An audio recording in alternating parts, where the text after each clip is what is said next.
Monumental figure in San Francisco's transgender history will serve as the Lifetime Achievement Grand Marshal at the San Francisco Pride Parade this year.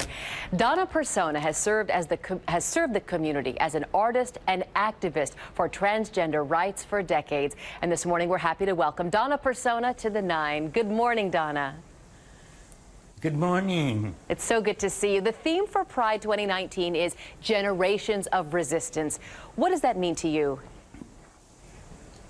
Well, it means that we're going to put a focus on what has passed in our community and what achievements we've made, maybe from the 50s, 60s, 70s, 80s, 90s, and to today. We're reflecting on those things and regenerating, I hope, inspiration to safeguard those rights and social justices. Some people are concerned that the youth of today might either forget or not even know what many consider the very dark, difficult times pioneers such as yourself lived through and moved through. Can you take us back decades ago when you were growing up in the South Bay, driving up to the city? Tell me about those days. Okay, well, in the early 60s, I used to come here to San Francisco, and back then there was nothing that was organized in our community at all.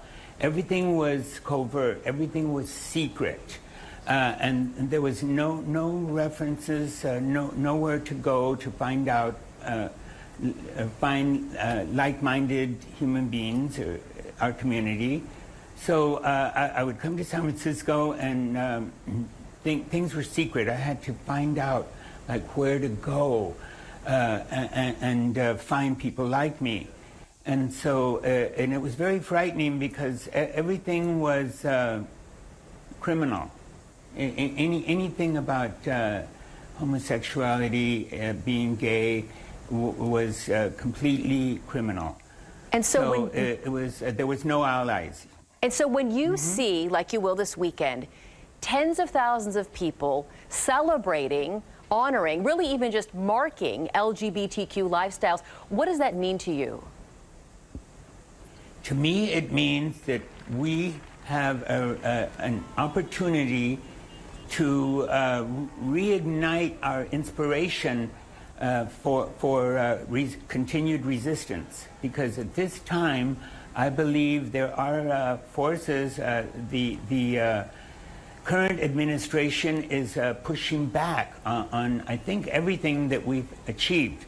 So it means to me an opportunity to inspire young people, especially, or everyone that's a part of the community and all our allies, to get back to the role of safeguarding our rights.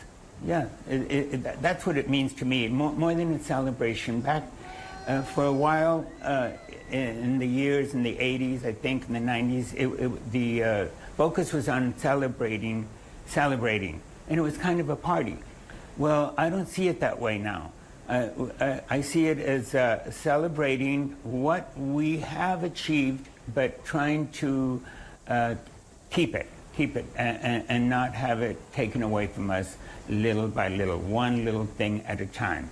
And I want young people to realize that what they are enjoying now comes at a cost, the cost of those in the past. So I say it this way, young people today are standing on the shoulders of those who came before. And those that came before saw a lot of horrendous things, treatment to themselves, police brutality, lack of organizations to help them. There was nothing for them. They couldn't go to hospitals. They couldn't rely on police for protection. They lacked housing and employment, and they lacked treatment for their transitions. These were people, I knew these women from Compton's cafeteria riot that had decided to attempt an authentic life. They wanted to have their outside match their inside. But at that time, it was defiant. And so they had to find these organizations that could help them with their transition. And so I like to say this, they laid down the foundation for what the transgender community today are enjoying. I know. They established the needs, the needs of transgender people. And many people don't know that the riot at Compton's cafeteria came 3 years before Stonewall, which many people mark as the beginning of the LGBTQ movement. But no, it was 3 years earlier and here in San Francisco. Donna Personna, I could talk and listen with you for hours, but we'll have to let you go. Thank you so much for joining us this morning. Yes. Thank you for having me today. Of course. And happy Pride. And happy Pride to you.